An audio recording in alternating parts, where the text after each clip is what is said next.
เอาเป็นยังไงเอามาครบอยู่แล้วกันดิ อันขาดคนหนึ่งอาจารย์ขาดนั่งคำลา นาคำล่าขาดเป็นแท้วิชาอื่นเราก็มาเยี่ยมอยู่วะ คือการอาจารย์เพราะว่าช่วงนี้เห็นเราขาดผู้ดูก็จะมา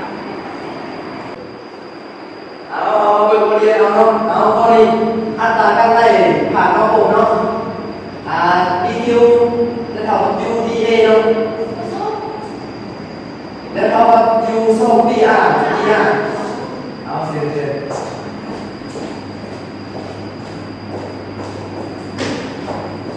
เป็นอย่างคือมาสร้างแท้ ร้านข่าวเรียกอาจารย์ เอา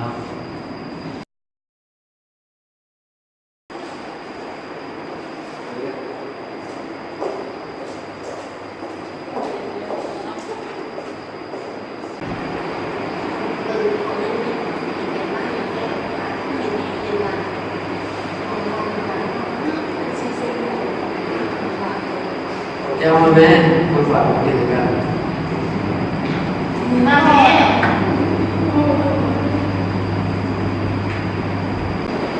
ดูตื่นเต้นเลยนะน้องหมดแล้วนี่ไงพ่อไข่ล้มดีกว่าว้าวไม่หวานหวานหมดเลยหวานมือแรงบอกมือแรงหนอจะไปหาหมอ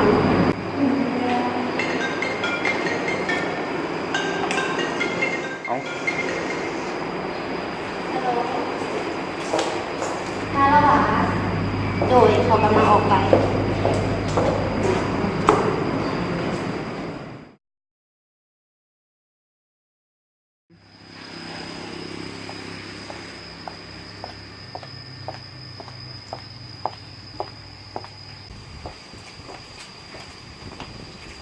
เอาคำลามาแต่ใส่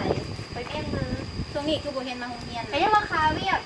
คำลาอาจารย์บอกว่ามาโรงเรียนแดเพราะว่าต้องขาดเรียนดูรายแล้วเดี๋ยวจะมีสอบเสียง พูดเลยนะไม่ต้องบอกหลายเอาตัวเองให้รอดก่อน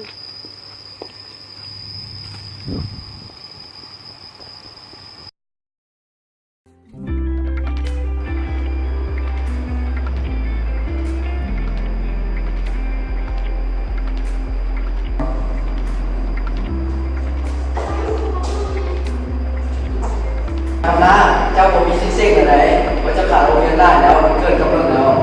อาจารย์ขอนั่งในพอให้หลานได้เสียงวิสานี่นะคณะหลานไม่ได้เสียงนะต้องแค่ในเทอมนี้นะอาจารย์หลานได้เสียงอาจารย์ มันโมได้แล้วมันโมนั้นมีแต่อาจารย์คนเดียว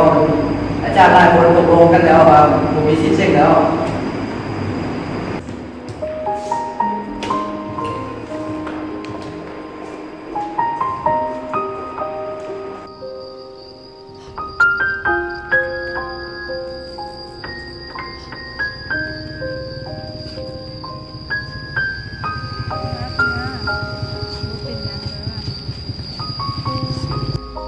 ก็เป็นยังเด้อเทอมหน้าถึงเอาไหมเทอมหน้าก็ตั้งใจแล้วก็เฮ็ดให้ได้เดี๋ยวพวกหมู่จะช่วยเขาก็ขอโทษพวกเพิ่นเด้อเขาก็เสื่อมแนวพวกเพิ่นเสื่อมของเขาเขาขอโทษเด้อบ่เป็นหยัง